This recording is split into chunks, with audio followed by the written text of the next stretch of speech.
Right, welcome to Tube Talk Live, everybody, which is a mixture of a podcast, a live stream, a fireside chat with the vidIQ crew.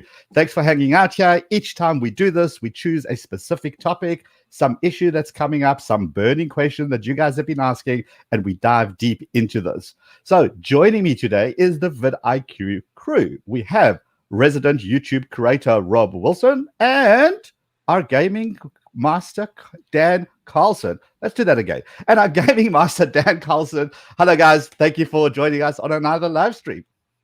It's always a pleasure to be here, and I'm looking forward to talking about something that I personally feel is a weak point on my own YouTube content creation, and that is using the best equipment. I kind of feel as if that's my barrier to creating good content. So it's going to be good to hear some wise words from our guest that we have on. Oh, you've already hinted that there was a guest, which is pretty cool. Okay, well, since the cat is out of that bag, we have a special guest, Sydney DeYoungson, who's a filmmaker, and he loves helping people become better storytellers with tutorials, visuals, and of course, lots of camera gear. Sydney, welcome to vidIQ Tube Talk. Thanks, guys. Thanks for having me. Excited to talk about gear. I have like my gear spread out on my table, just ready to go if I need to talk about a certain thing. So let's do this.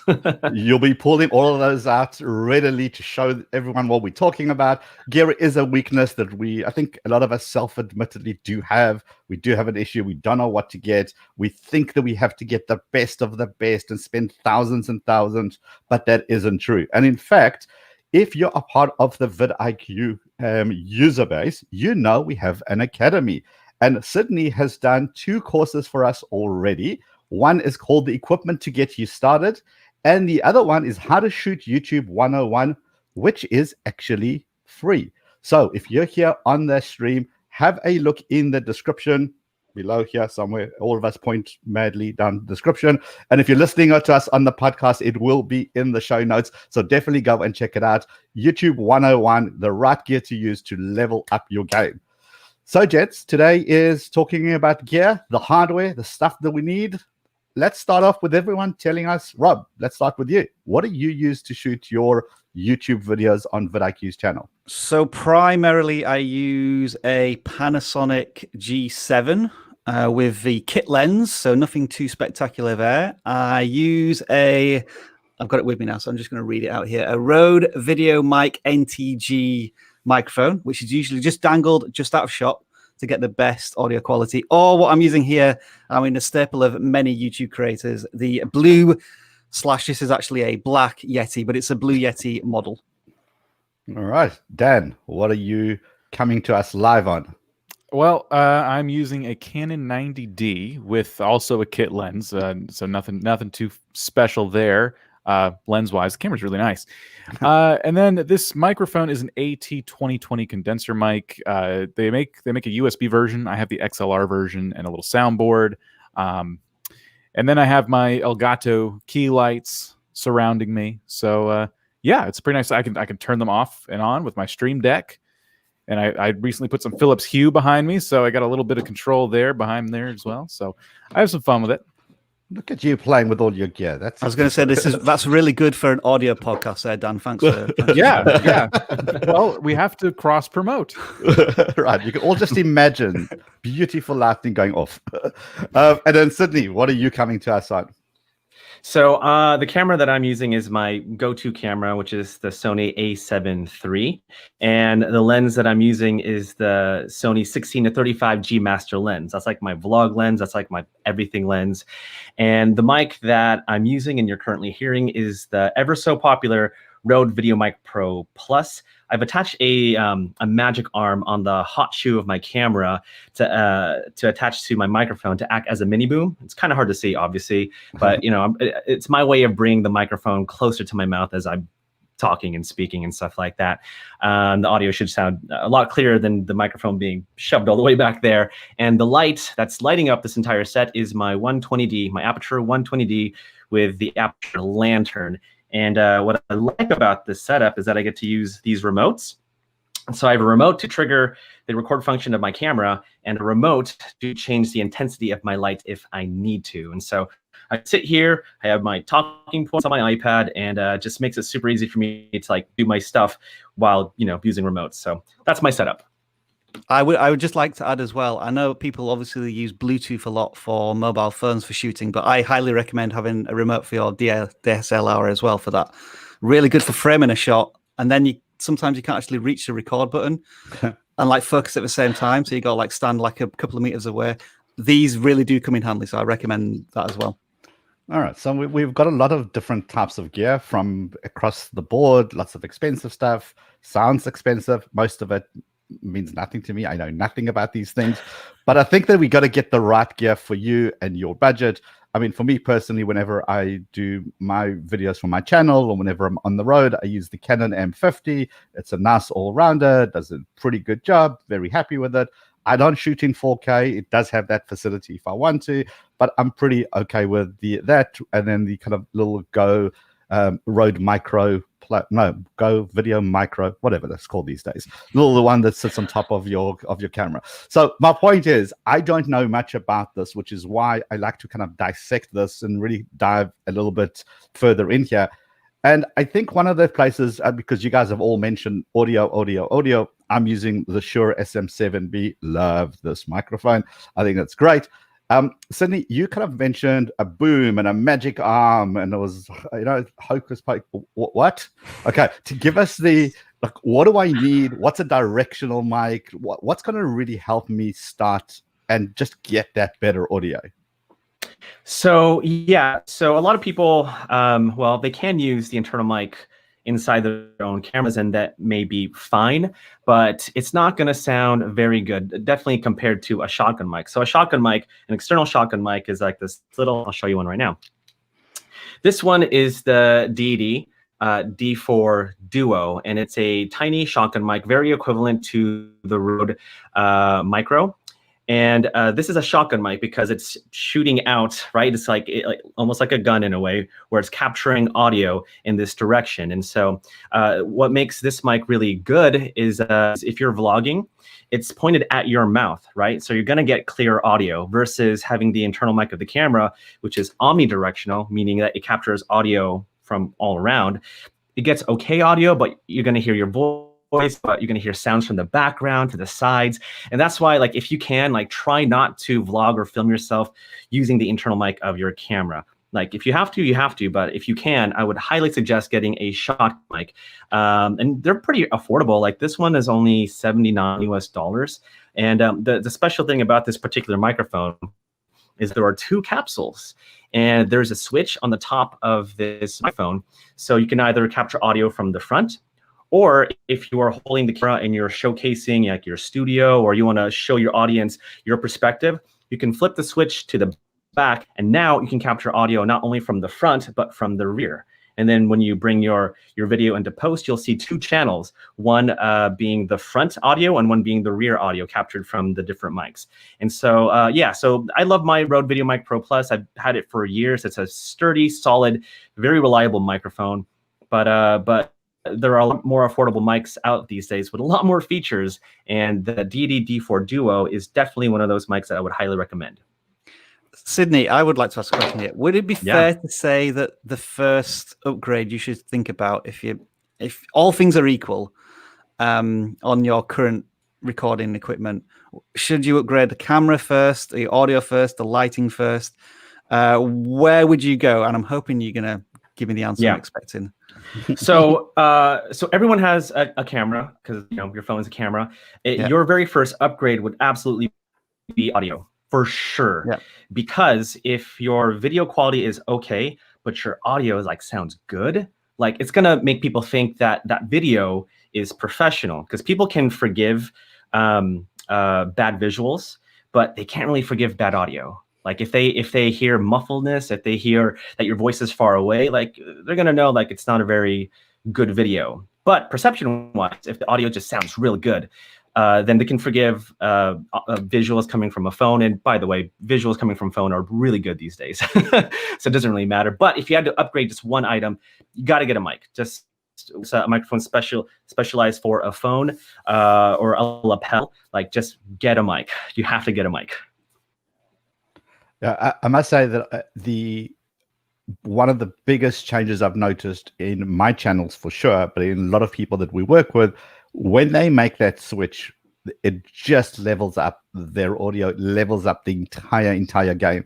And it doesn't have to be wireless. A lot of it can actually be hardwired. You get a lot of these cheaper mics on Amazon and all these online retailers that you plug into your camera or plug into your phone, run it up against just inside your shirt. You feel like a news anchor. Really cool. And it just gets you a better sounding experience. As Sydney mentioned, we can put up with a lot. Shaky videos, bad lighting, even bad scripting. But there's nothing more frustrating when somebody really wants your content, but they cannot make out what you're saying. That is just irritating. We go back and then we're going to watch somebody else's video. Dan, when you stream, are you streaming using kind of that proximity mic that you have really close to your face? Or do you prefer using a lav mic so you got more freedom? I talk with my hands a lot, as you can see, but I still like having that Shure right here, this little baby, right here. Proximity is important with this mic. Yeah, I've always just had this setup, and until recently, I haven't really thought anything of it. I keep it really close. It allows me to control the noise from around me because I'm not in a soundproof room or anything. If a neighbor mows the lawn or something, I have to worry about that. So I keep everything really close so I can keep the gain down and control my audio that way. But as of recently, especially just making, different types of content, like when I'm streaming a game, for example, I'm just like this. I just sit here and I'm right at the monitor. If I'm recording a video, though, like a vidIQ video where I'm standing and I'm giving a presentation, I sit farther back. So if you go back and watch my vidIQ videos, you'll notice this microphone still present. It's a little bit farther away. And I always have a harder time editing that audio and getting it to sound like I want. So I've been looking at getting a lavalier mic or a lapel mic, just to make life a little bit easier, and it'll give me a little more mobility. So I think Rob as well, he seems to do that. When we do the live stream, Rob is also up close and personal with his mic. Yep. But as Rob said at the beginning, he's got this shotgun mic that hangs just out of frame. Rob, have you kind of noticed that it's good enough or even just great? Is it taking you lots of experimentation? Have you tried different mics until this was the right setup for you? I think it's more a case of nobody's ever complained about my audio, so I know that at least it's not I guess a blocker or a barrier to the viewing experience. Like, just to give you an example of why it's important to be close to a microphone. So I'm talking to my Blue Yeti like 6 inches away. However, if I'm now right back here, there's obviously a huge difference already in the audio. And I think the real challenge for a lot of people is that your camera is probably where this microphone is right now, and you're here. So how do you get the audio to be closer up to yourself? And that's where certainly it's funny when Sydney was mentioning like a boom arm. I actually have like a light stand, and I've attached to like a $3 garden piece of wire to it.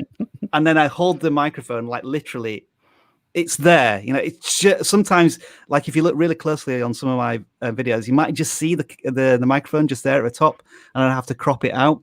But I think proximity and a semi-good microphone is crucial, and before anything else. So there was the Easter egg that everybody needs to go look at every single vidIQ video. It's probably in there in some of them, when I forgot to crop it out.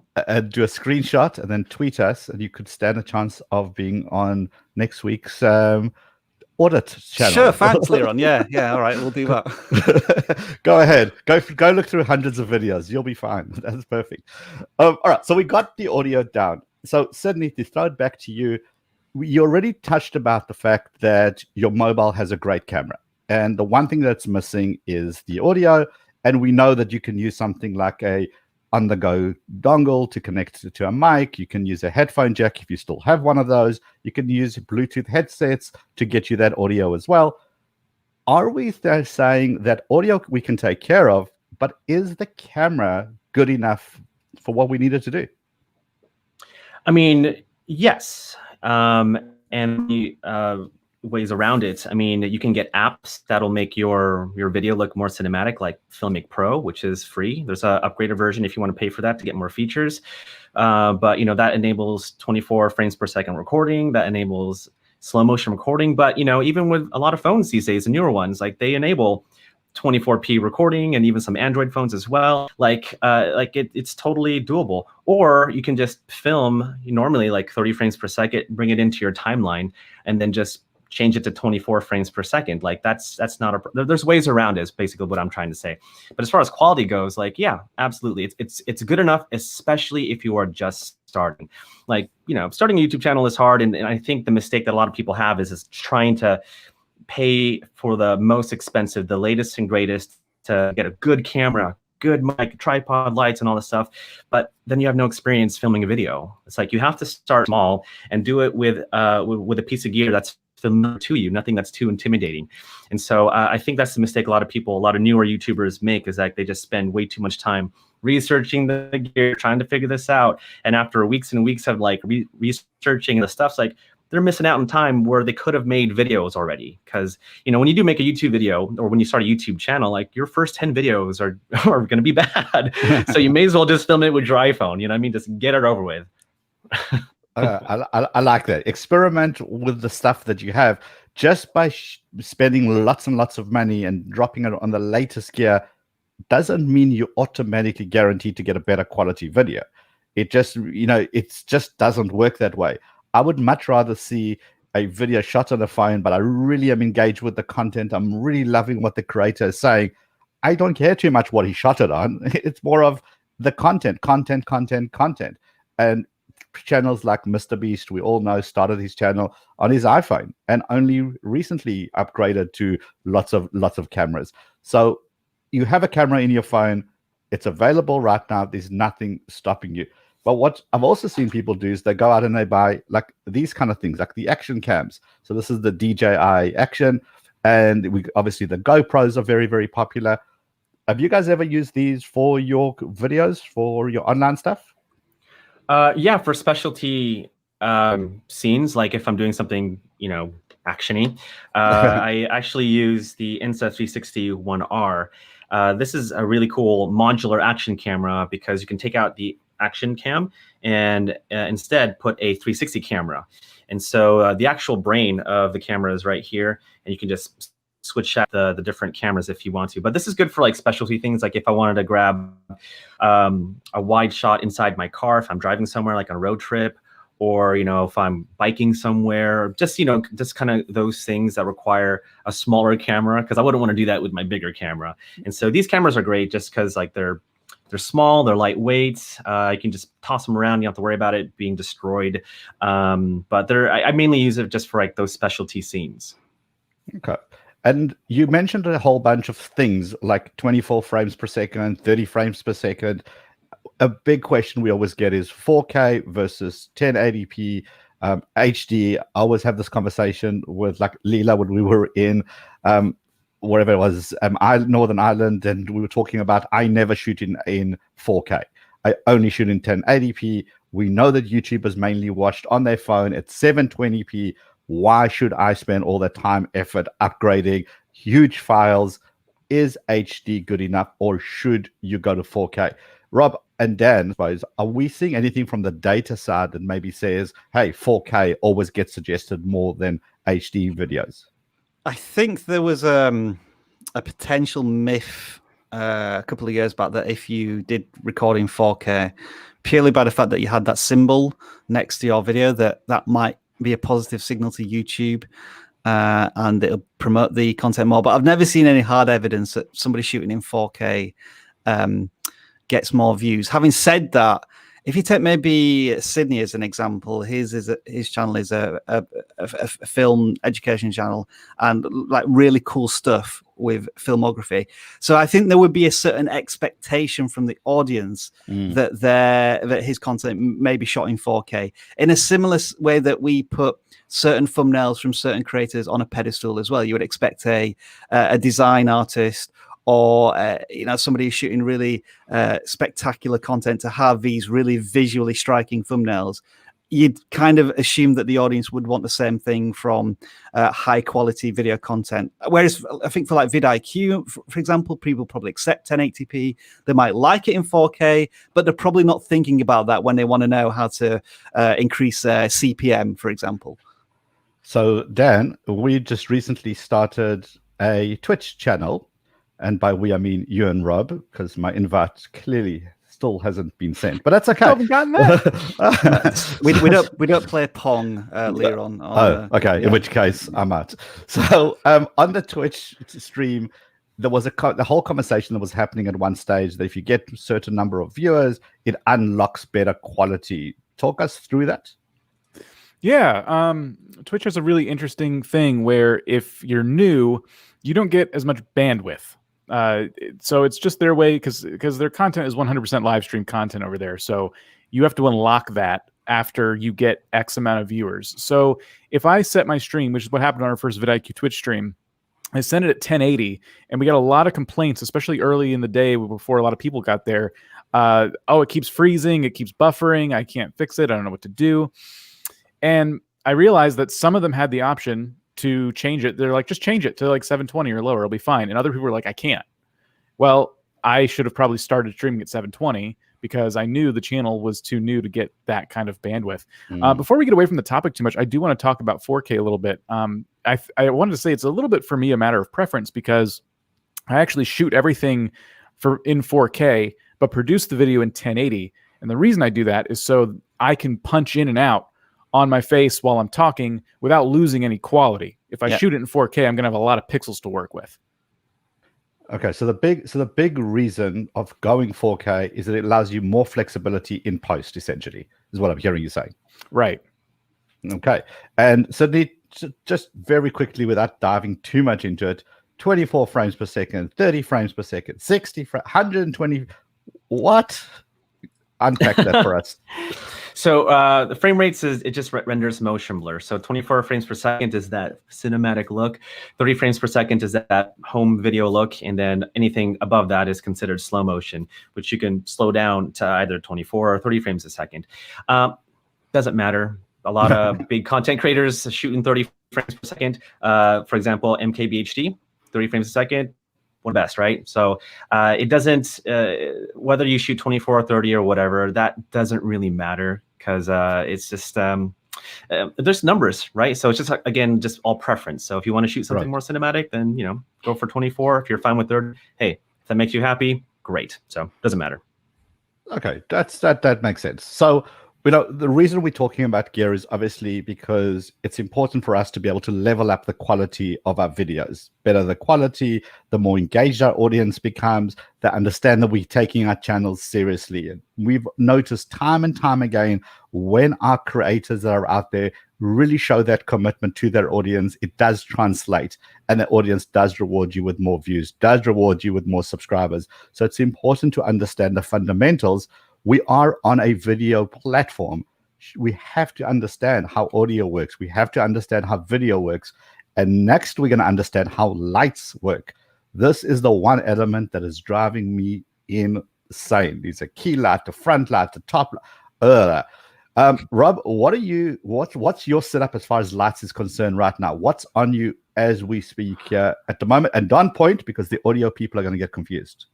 Well, I can switch my camera onto it, but it'll probably blind everyone for a second. So can you see that bad boy there? That's kind of like a lighting panel, but that is the one light source that I'm using on myself right now. And I've turned off all of my other lights. So it kind of does it cast a shadow? It kind of does a little bit.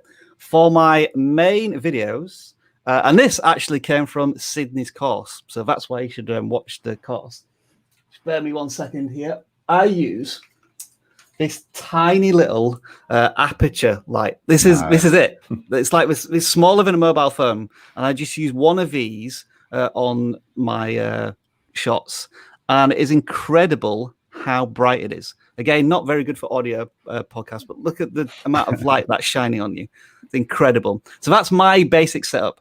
I've tried to do key lights and other lights, and again, I'm not necessarily recommending other people think of YouTube in this way, but the more variables I add to my setup, the more things that can go wrong. And I try and keep things as simple as possible. So that's why I've decided to just go for one light, which again, as Sydney says in his course, that you kind of have 45 degrees. So it's kind of like there, if that makes any sense. It's kind of like a 45-degree angle. So it just casts a nice shadow on me. Okay, I'm nice. very proud of you, Rob. That is Thank you, well thank you. done. Do I get Well an A? done. Do I get an A? Yes, you do. Thank you, sir. You officially get your certificate of passing that course. Dan, tell us about, you've mentioned Elgato, you pushed a button, everything went seriously dark, and you look like you're telling us Here a we go, horror the story. Mr. Gadget villain look again. Okay. I hope the audio listeners aren't wearing headphones because I'm about to turn these lights back on. Yeah, I still struggle with lighting. My biggest challenge, ever since I got the Elgato key lights, and I swear we're not sponsored by anyone right now, but I do shout them out because I really like them. The lighting for myself, the key lighting, that's good. It's always my background. I just added this shelf that the audio listeners can see now, and there's no way to like get that lit up right now with my current room and the way it's arranged. So all I can do is just add stuff to the background to try and separate myself from it as I keep upgrading my setup. Right now, it's just off camera. I have a $5 camping light I found at like Home Depot or Walmart, lighting up the shelf just to give it a subtle, tiny little pop so you can see that it's back there. If I turn it off, it makes, even that little bit just makes a lot of difference. So I'm still struggling with lighting, but it's, for now, it's kind of a situation where good enough is going to need to be good enough as I keep kind of finding what's going to work. And I don't want to walk into my office and trip over stuff. My office is multi-purpose, which is a big challenge. Okay, so now, Sydney, you've heard a couple of cases here. The amateurs. All right. For those who haven't done the course yet, because of course everyone's going to, it's free and it's in the description, so you might as well just do it. For those who haven't done the course yet, give us your take on lights. What should we be doing as a bare minimum? Do we have to spend lots of money? Is the Home Depot solution just good enough? Hit us with some knowledge. Yeah. So y'all mentioned key light, which is the main source of light. And yeah, you can absolutely get a professional studio light like the Aperture 120D Mark II for sure, but you don't necessarily need to spend that much money to get a really good key light. Like you can film by a window, which a lot of people do. And oftentimes like filming by a window just looks a lot more natural because the light comes in from the window and just fills up the room and your face. So it just looks very pretty. So that's a great way to have a main key light. You can also get those little small lights like Rob mentioned as well, like the Aperture M9. I still love this light, so good. But then you can also use what's called practical lights, just to add a different color of lights in your composition. So right now you're getting a nice clean light from my Aperture 120D Mark II, but you don't see it now. Maybe I can just pull out wider. But off to the side is this little lamp, IKEA lamp, and that's a practical light. So normal tungsten temperature. Oh, you see my mic over here. Normal color temperature or warm color temperature. And so it's like a nice little spill of orange on this side of my face. It's very subtle, but it's still a lot less monochromatic than just having just this light. And if you notice to the corner of my room, of my messy room, I just realized there's like these little tube lights, which is fantastic. I love it. They just add a little of finesse to my studio. And what's great about these particular lights, they're called the Nanlite Pavo tubes. You can actually change the colors. So if you want some purple accent lights or some teal accent lights, like you can like literally turn the dial and choose a specific color you want. And so that's a great way just to add some flair to your YouTube filming composition, to add like some sort of accent light, just to make it more interesting. All right. So Sydney, if I'm starting out, so do I have the room completely dark and then start with one light on the left, one light on the right, and start bringing them up and try to work it out?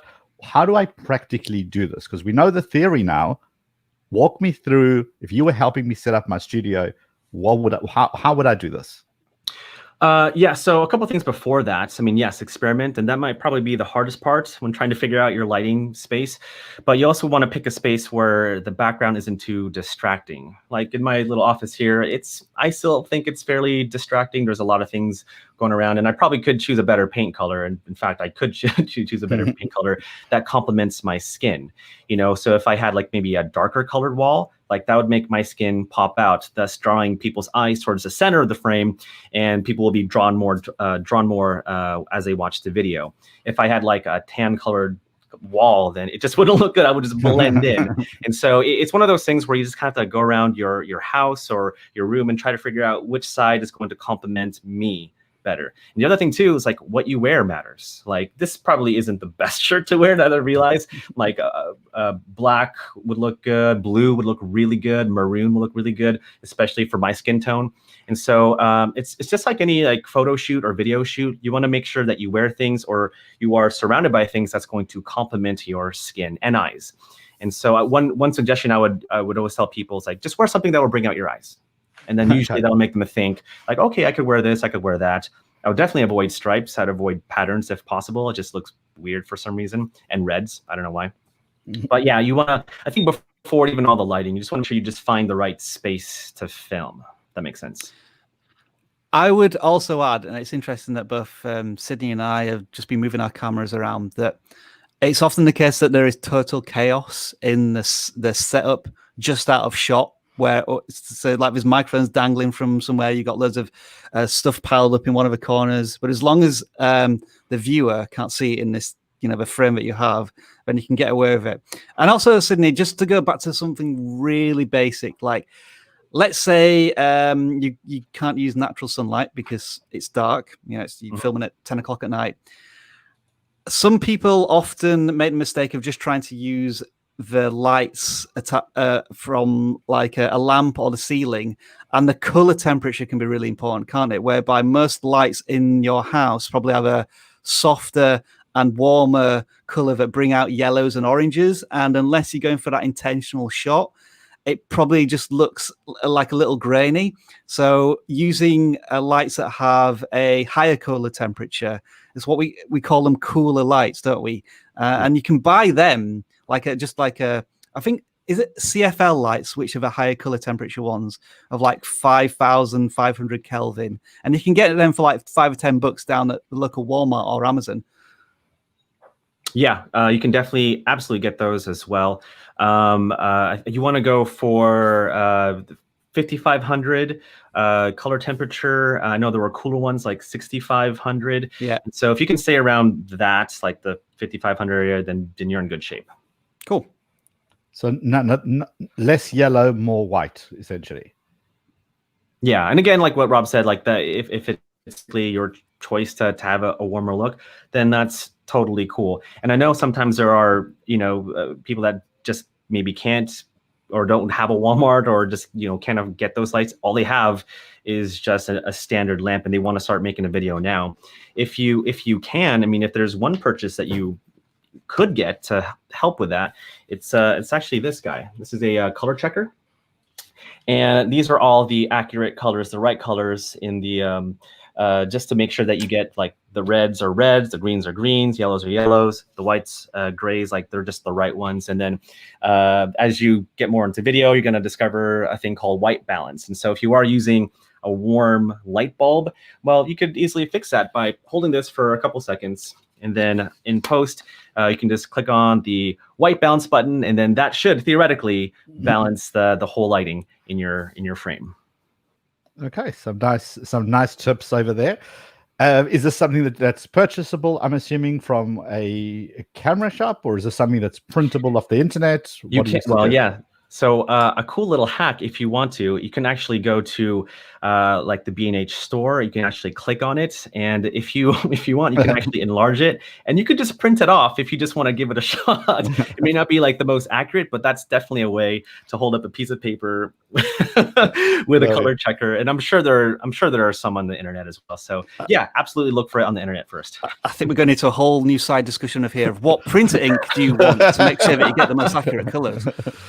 All right, so guys, we've spoken about lights, we've spoken about audio, we've spoken about some cameras, and we're going to get into the actual specifics of cameras, maybe some recommendations for people who are trying to get away from their phone, want to kind of level up one extra level. The one thing we haven't touched on is, how do you mount these things? Is it a tripod? Is it a scaffolding? How big do you have to go to be able to get it all to come together, and you don't trip over everything when you come into your studio to shoot? I'm currently struggling with this still, as again, I upgrade my setup. But So we were talking about this just before we came on the stream today to start recording, but Elgato makes these lights, but they also have these really cool stands. And so I thought, hey, I have the lights on those cool stands. I just want a stand to put my camera on because I have a desk that moves up and down. So I want the camera to come with it. I don't want to stick a tripod behind there because I'll lose the camera when I adjust the desk. I couldn't get a hold of this stand to save my life. And then it finally came in stock and I ordered it and they sent me a keyboard tray. So like, well, never mind. So I got a little, I guess the best description of it would be a little magic arm. And I've actually mounted it to the back of my monitor arm. And adjusting it is a nightmare. This is why I don't want to move it to show you around the room, because if I make any microscopic adjustments, the camera will tilt all out of whack. Everything falls apart, and making any adjustments to it at all is a nightmare. So, but it is effective for not tripping over stuff, as you said. Okay. Which we want a nice. The one thing I did discover is that the moment that I managed to set up my studio to the point where you can just get up, switch the camera on and start shooting, you're able to produce your stuff much faster. If every time you have to unpack everything from a bag and start setting things up, it just slows down your production. As it's such an unbelievable difference in the amount that you can shoot and how quickly you can get in and out of that studio. Rob, you spent a whole lot of time now just with your background and trying to experiment with different green screen, blue screen. You've got a whole bunch of stuff there. How did you find that? Like, what was your process to do that? A lot of trial and error, Yeah. I must say. And it's just stacking things on top of each other, like progressively making something. Obviously, people are probably really familiar now with my IKEA set with all of these props in the background. And then I got something called a nano leaf canvas, which, again, it's not on, but you can probably see people see that panel changing color all of the time on my videos. Again, that's just to add something different. I think all YouTubers have this, the light sort of strip thing going on here to, again, create different accents to the videos. And again, terrible for the podcast, but can you see my skyscraper of stands there? These are all different things that I use for lights and tripods and things. And if I'm going to give one piece of advice to anybody about a tripod, is make sure that it's not fixed to anything that you can impact or move. For a long time, I had my camera on the table. And so whenever I touch my keyboard and move a mouse, the camera would move like this, as you can see now. But Dan, in one of his first jobs here at vidIQ, was telling me, put your camera tripod on the floor so that the camera is steady. And that was a really good idea as well. Yeah, so try and make sure that your camera is independent of anything that you can touch or impact when you're filming, so that the frame is always steady. Unless, again, you're wanting to move it for some reason. Now I've got to readjust my camera so you can see me properly. See, there's a lot of stuff behind the scenes, and last thing is, as everyone's panning out, you can kind of see the big mess that's around there.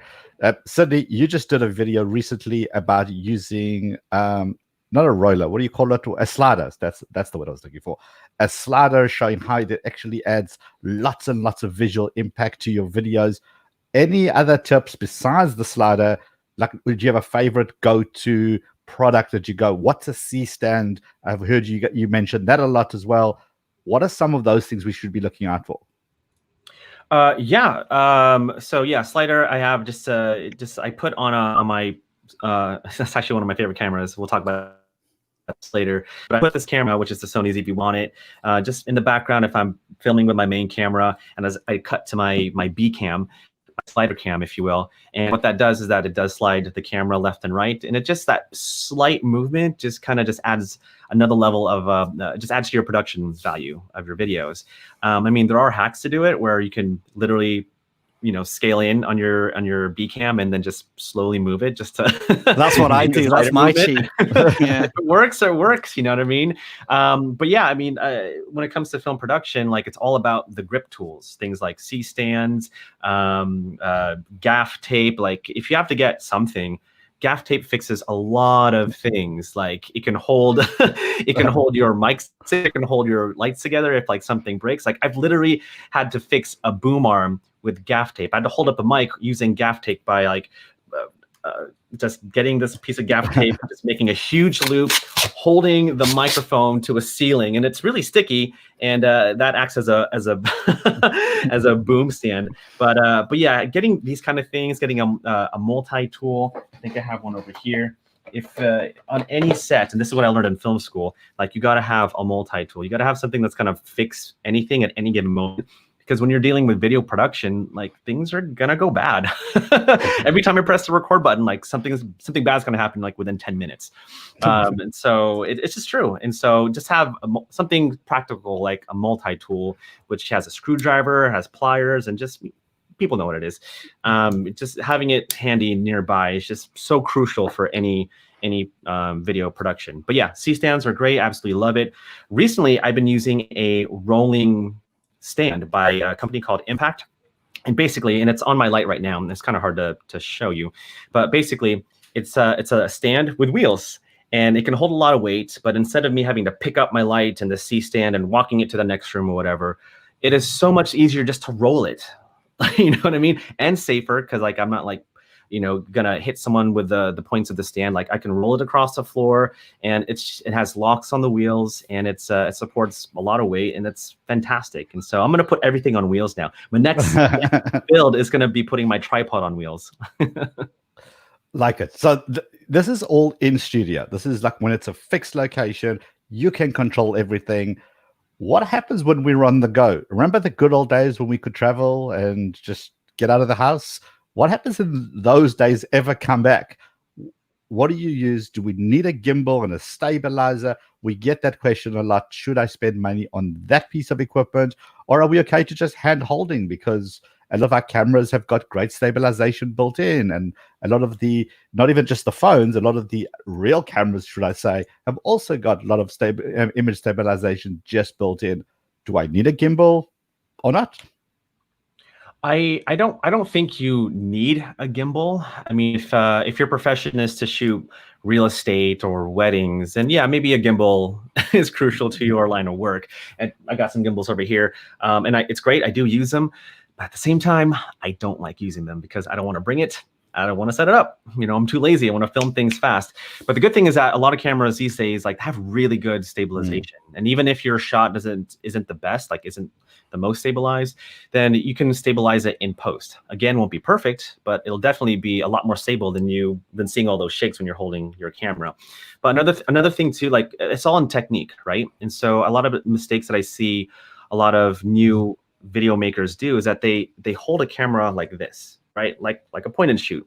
The problem with that is that there's no support in the bottom. So if you are filming for the very first time and you want a stable shot handheld, then you got to have your left hand on the bottom and your other hand where the grip is. And that way you provide stabilization on both the side and from the bottom.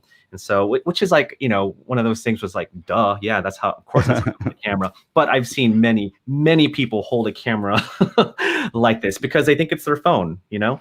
And so yeah, it's a lot of it is with technique. And practice. I mean, a lot of people buy cameras, they simply take it out the first time when they actually need to shoot, and then they realize, hold on, I'm not good at this, or I'm missing a feature, or it's automatically doing something I don't need to do.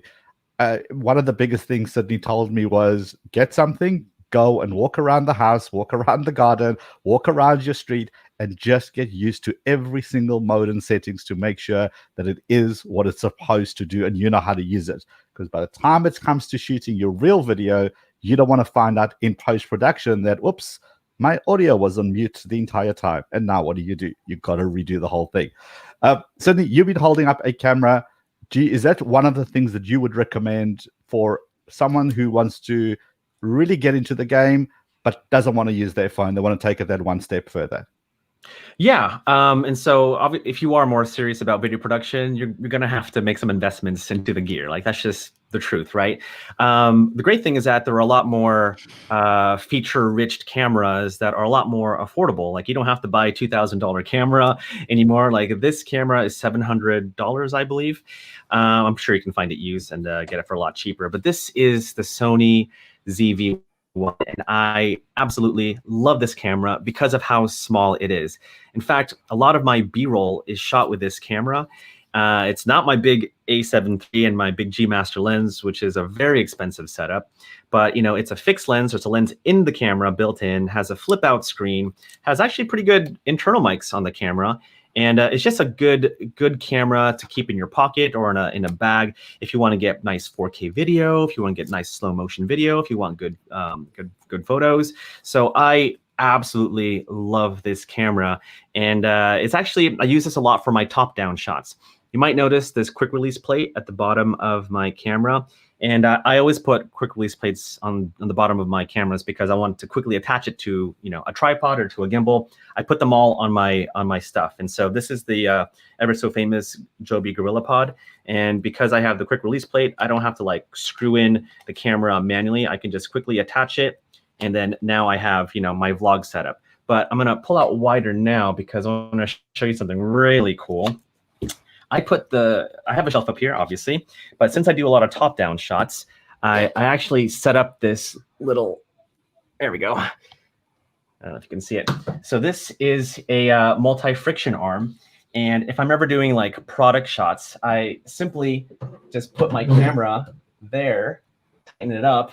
And because of the flip out screen, I can see exactly what I'm doing. But like, I set that up in a couple seconds. Right? Like, how cool is that? And I have my main camera here, so I can talk about the product, yada, yada, yada. This is the new Sony camera, blah, blah, blah. And now people can see what I'm showing them. I can do a top-down shot real easy. And so, and that's the thing. Like, you don't necessarily need to get another A7 III or an A7S or whatever to be your top-down shot. Like, I know this is a cheaper camera, and I'm okay with that, but I know how to use it. And so this is such a good B camera for situations like top-down shots or to put on a slider. It's just knowing how to use a particular camera and knowing how to use it well. And so, yeah, I love this camera. I highly recommend it. It's one of my favorites. I would say that's probably the key point of this entire discussion. Yes. It's knowing how to use X. So whether it is a $50 mobile phone with a camera or a Red Dragon $20,000 camera. I mean, if you have like a professional and you give them the worst camera in the world and a complete amateur the best camera in the world, the professional is going to create the better content. And so I think always like, and as you were saying, I think walking around the house, it's almost like wearing in some trainers, isn't it? You want to use the tools that you have at your disposal as much as possible to gain that experience before you then say, right, I know how to do all of this and I want to do that next thing, but I don't think the current technology is sufficient, but I know what to buy next. And that's probably the best route of improving your technology, isn't it? It's using everything that you have now to the best of your abilities and then targeting the next thing that's going to take you to the next level, rather than buying everything and then saying, right, I don't know how to use any of this stuff, but I've got it now. What do I do with it?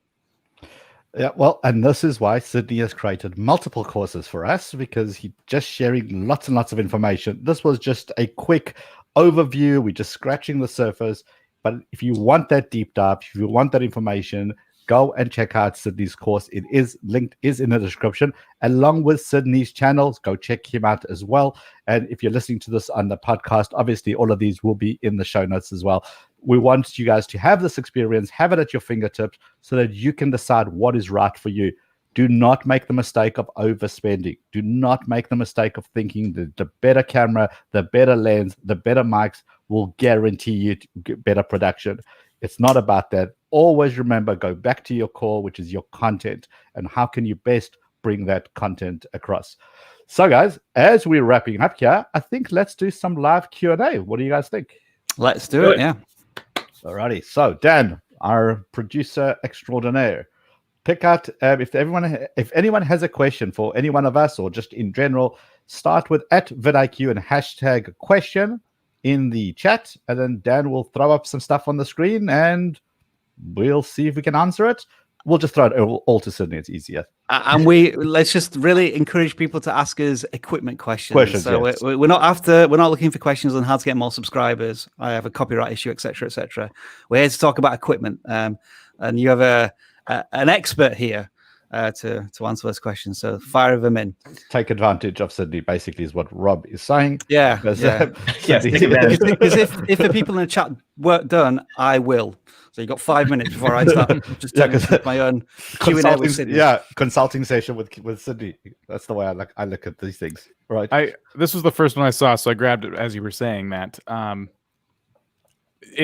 I'm just going to answer it while we wait for more of these questions to come in about equipment. But one video a day is totally personal preference. But I'm the kind of person who says quality over quantity. If one video a day is going to pull away from your quality, then that might be too much.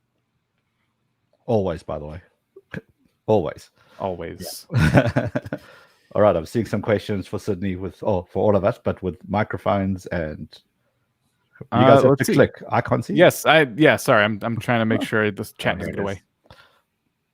What mic is good for my Sony AX5000? I would say, I mean, anything Rode makes is great. The mics we mentioned, early in this video, the Rode NTG, which is Rode VideoMic Pro Plus, but DD is a fairly newer company. It's a branch off Aperture, the lighting company, but they make some pretty reasonable and affordable mics. And I would definitely consider getting a mic like this, the DD D4 Duo. It's $80 mic. It might be pricey for some, but also there are a lot more expensive mics out there. I believe Rode has a cheaper version of this. I think it's the Rode Micro, which is the I think it's $59. But I'll definitely look into these smaller mics because they're pretty good. They're not as big, which I guess could be an advantage, but they definitely produce like really, really good audio. The good thing about these smaller microphones as well, from a usability standpoint, is that they don't require preamps to individually power them. So I always like being able to plug something directly into my camera. I know other people like to do separate recordings to get better quality. But I think imagine if you're using a phone and everything's recorded in one place, and then you go to a camera with a preamp and a really expensive microphone, and all of a sudden you've got all of these extra variables and files that you've got to play around with. So yeah, going with a smaller stuff that plugs directly into the camera is advisable from my point of view. And I want to add to that, it's you could get an expensive mic, you could get a cheap mic, but the thing that's more important than that is audio placement. I talk about it in the course specifically, but the closer the mic is to your mouth, then the clearer the audio is going to be, essentially. But yeah, if you want to learn more about that, then check out the course. All right. Seeing a few good ones coming here. This is one of our moderators. I have a gimbal stabilizer for Pro Cam, only to find out my cam isn't compatible. I can still use the gimbal for stability, but can't remote control the camera. It's a two-part question. Where's the second part? Would it still be worth using the gimbal? Yes. Mainly because if you have a gimbal, then obviously you want stable footage.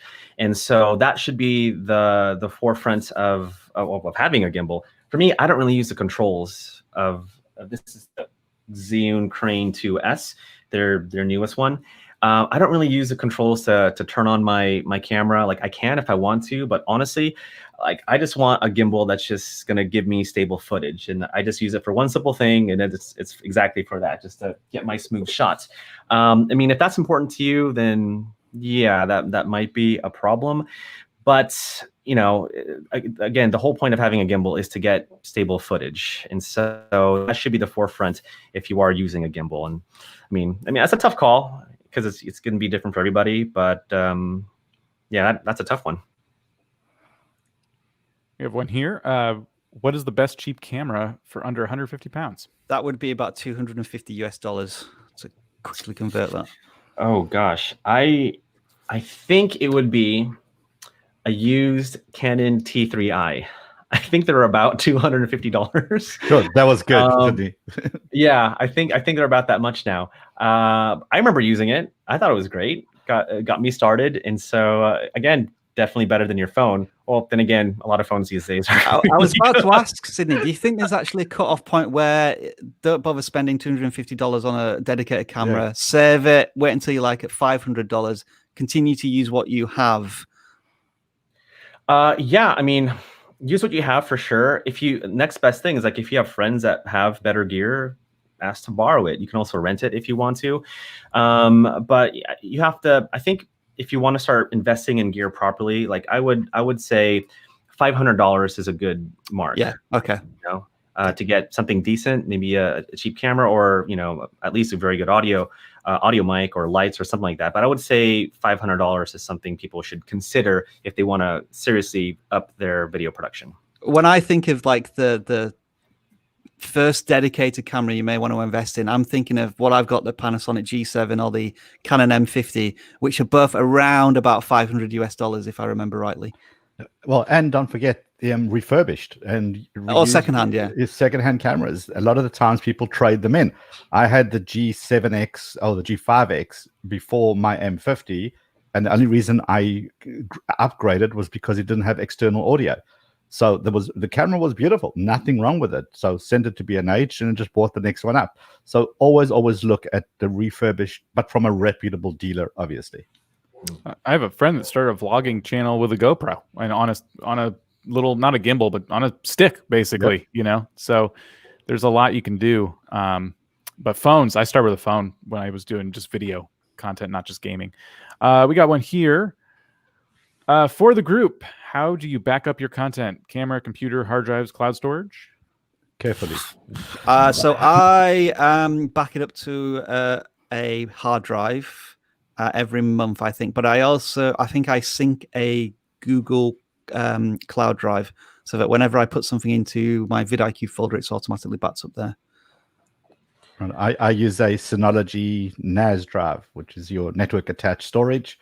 It's a piece of kit that automatically just takes care of your backups. You don't have to worry about it.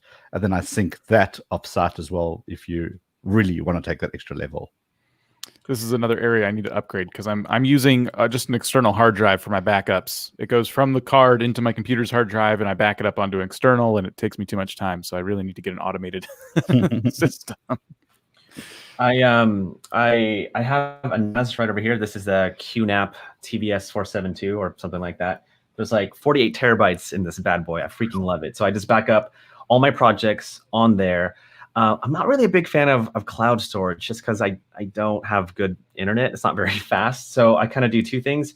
I have actual hard drives, like, those 4 terabyte ones that you go to a Best Buy or a Walmart, really cheap. I back up every year. Like I have a 2017 folder where I just back up just crucial projects, and I put it in a safe. So that's my offsite storage to back up what's stored on here. But I also got a bigger version of this guy. It's an 8-bay JBOD. So basically another enclosure like this, but that has 80 terabytes on it. So whatever I'm backing up here will be backed up to that secondary drive. So in any case, you gotta back up your stuff. I've lost quick extension question there, Sydney. Do you categorize your footage? Because I think for me, I'm just speaking to camera, and it's a one-time use, really. I can't really use that footage anywhere else. I may sometimes use like a YouTube video, a clip from that, but I'm not really thinking I need to know that that exact clip because I want to use it elsewhere. But for you might almost be creating stock footage, like of something which you could potentially use somewhere else.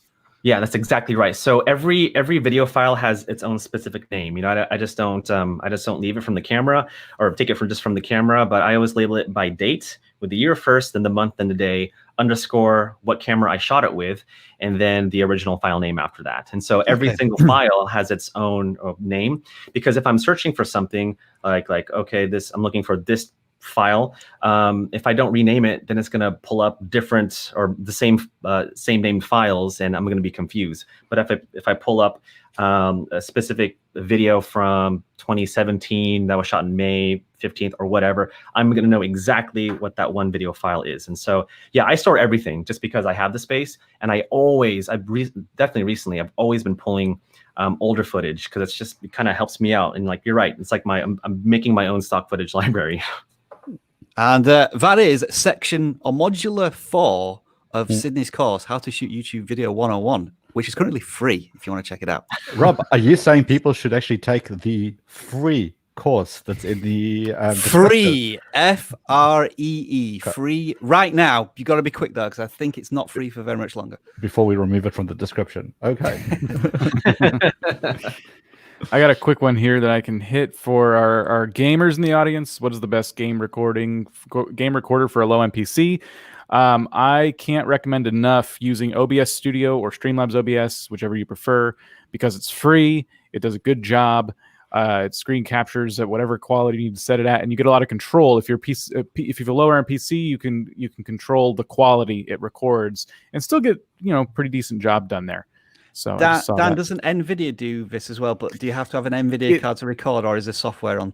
Yeah, on I was going to mention that, but they did say lower end, so I don't know what they're rocking right now. But NVIDIA cards, I think the GTX 10 series started with this. You can record your screen natively through the graphics card, and that is what I would recommend if you have an NVIDIA card.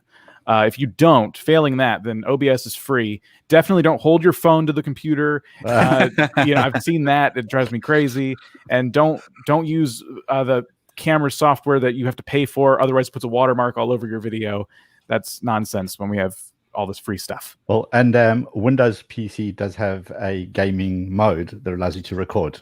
That's true too. There's so many options now, so that's actually easier than ever.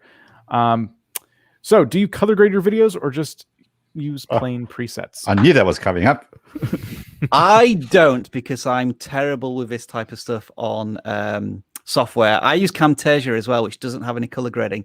So I try and, I guess, color grade my stuff when I record it. And that's probably not the right thing to do. But again, that's my attitude of the more variables I create, the more frustrating it is for me to record. Okay, well, but let's just stop right here. How many subscribers has the vidIQ channel got? Well, again, it's that question. I don't think really people are scrutinizing color grading too much. That's my point, is that you are doing what you need, what works for you and what works for the audience. Could you do 10 more things? Probably. Is it going to 10x your subscriber count because you're now color grading? Probably not. Maybe on Sydney's kind of really cinematic client shoots that he takes out with all these big brands that he works with, well, that's expected. So he is going to color grade and really do that. But I don't think everyone needs to. Here's a big question, because I don't know the answer to this. Dan, do you color grade? I get carried away. My camera right now looks good. I think it looks just fine. But if I were to record a video right now and bring it into Premiere, I'd mess with it a little bit. And then by the time I got done with it, it would look way more contrasty, way more saturated. I just get really carried away with those settings. I think I enjoy the look, but I also look at Sydney's right now, and I really like the way his looks, and I can tell it's not super saturated or anything like that. So I don't know. I think I still have more I need to educate myself on so I can start experimenting and get out of my comfort zone with color grading. All right, let's get an expert's answer on this. Yeah. I obviously color grade everything just because I like it. It's my preference. And when you're working with big brands like Mazda or Google or Sony, like they expect the videos to look good. But I try to streamline my entire process, because color grading can take a long time, right? So for videos like this, where I'm sitting in this chair and I have the same exact lighting, the same settings on my camera, I actually made presets in my editor that I can just drag and drop to my video clips. So presets for visuals, presets for audio. It just saves me hours of having to color grade it every single time for every new project. So I just drag those presets and it just looks good. So I don't have to worry about taking a lot of time to color grade. All right. Well, you've opened a certain door, so we're going to walk through that. Audio. Let's talk audio. When you're recording your audio, it's got a certain level. When you're going to bring it into your editor, you can obviously play with that level. But the question is, on your computer, what should your audio setting be? Should it be at 50%? Should it be at, so that you're not overexposing it, not going too loud, not going too soft? How do we make sure that these headphones hear the right stuff so that everything kind of goes accordingly? There are two parts to that I really want to get to. I'm really glad you asked that. So you might see in your editor some audio levels. If you see numbers, you kind of want to keep the final audio between -12 and -6. That's safe, because you don't know what other people's speakers might sound like, but keeping it between -12 and -6 is safe. As far as trying to play with it, make it sound better, whatever you have, whether it's a certain set of headphones or speakers, I would listen to your most favorite song that you just know every instrument, you know what it sounds like, you know what voices sound like. I would play that back like several times, and if it sounds too high pitched, then you know that when you edit your videos or edit the audio, if it sounds a little bit high pitchy, then it should sound fairly accurate. Or if you have speakers like my Bose, they're very bassy. If my master audio sounds a bit bassy, then I know it's in the right area. Where if I edit my audio and it sounds high pitched on bassy speakers, then I know it's off. So I would suggest, if you're listening to headphone or using headphones, speakers, just listen to your favorite song that you just know 100%, a high school song that you just jammed to back in the day, and make sure that it sounds right to you. And then once that's set, because you're training your ears, right? Once that's set, you have that mental knowledge, then you can begin trying to edit and tweak your audios fairly accurately. And so, yeah, that's what I would do.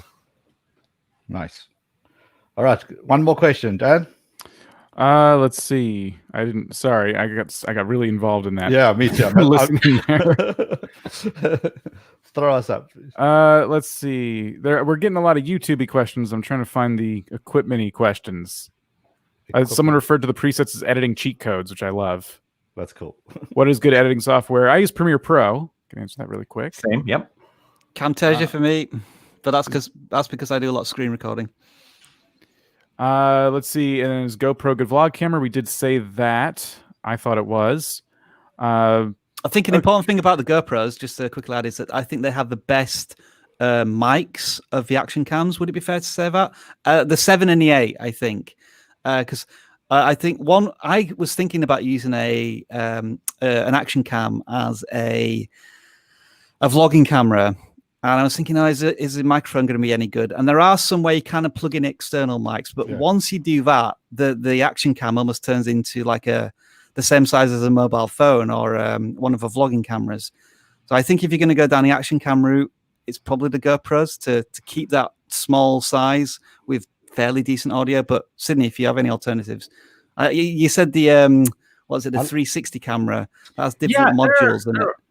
Yeah, they're okay. I think I do prefer the audio from the GoPros, like you mentioned. These are okay. I mean, they're not going to be the best, obviously, but they're definitely going to give you fairly decent audio. But I mean, they're small cameras, so they're going to be tiny mics. But yeah, I think out of all the action cameras, I think GoPro made the best mics.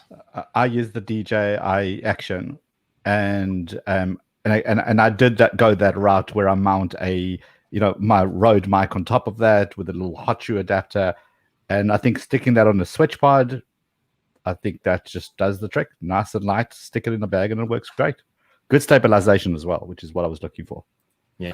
I was afraid you were going to ask me this question, Dan, because it's the best I can say is it's from IKEA, but I can't remember what the model name of it is. So I'm going to have a quick search now. I was curious too. Someone's asking what kind of chair Rob uses. I was curious because I sit down a lot when I make content, and I'm sure a lot of us do, especially when we're editing. But as someone who plays a lot of games and stuff, I'm sitting a lot more than others. Like you guys are talking about going out and holding your cameras, and I don't do anything like that. So chairs are really important, and I keep cheaping out. This is another big box store, chair that I'm sitting in. The butt's already kind of going flat on me, and it's so important to get like a comfortable, seat. I must say I use a stand-up, sit-down desk, one of those. And I know when I do these streams, I like to stand up just to kind of get into it. When I do my videos for my channel, I do that as well. But for editing, you're right, Dad. You can't skimp out on your chair. Ewin Racing, I think how you say that. They've got some amazing chairs and some really good stuff there. Okay, I've got the name of it. It's an IKEA Marcus, MARKUS. It's really comfortable, and it's one of the cheaper chairs as well. It's 170 Canadian, whatever that is in the US. Well, there we go. Alrighty, I think that's all wrapped up. So. Yeah, great. I think at the end of the day, when it comes to equipment, it's the right stuff for you, essentially. Don't look at what your friends are shooting with. Don't be persuaded that theirs is better, therefore their channels are growing, and it's purely because of their gear. I think we've all discussed this at length now, that it's not about that. It's what you're comfortable with, what works for you. And you have a phone in your pocket. It is the phone it is a camera on your phone. Yeah, I got that backwards. It's a camera on your phone. You have it right now. There's no reason why you can't use that to get started and then build up from there. we said that the audio is probably a good investment to do, something that you should be really starting to level up that audio game. Use lights when you can, use natural lights when you can, because that's free, and that's really going to help your quality. And as you get bigger, once you're ready for that $500 mark, well, that's when you start making those kind of decisions. There are some amazing cameras at that price range. You should be able to pick up something that will work for you. But don't let the gear stop you from producing the content that you want. One final shout out to the course that Sydney has made. It's in the description. It's going to be in the show notes as well. Sydney, thank you for hanging out with us on this episode of TubeTalk and sharing so much of your knowledge. We appreciate you being here. Sydney, what is your channel if people want to find you? Just type in my name, Sydney Deongzin, or Sydney D. I'm sure I'll pop up. And yeah, there you go. Follow me there. There's a link to that in the description as well, if people want to check it out. Right. And really good quality, good stuff out there. Lots of tips, very quick, in and out. Explains it like he's explaining it to me. This means nothing to me. So he's really good at actually breaking it down, which is great. Dan and Rob, I thank you for taking time away from your Twitch practice. Pleasure as always. Pleasure as always. And hanging out with us as well. And I guess we'll catch everyone on the next episode. So thanks for hanging out with us. See you. Bye.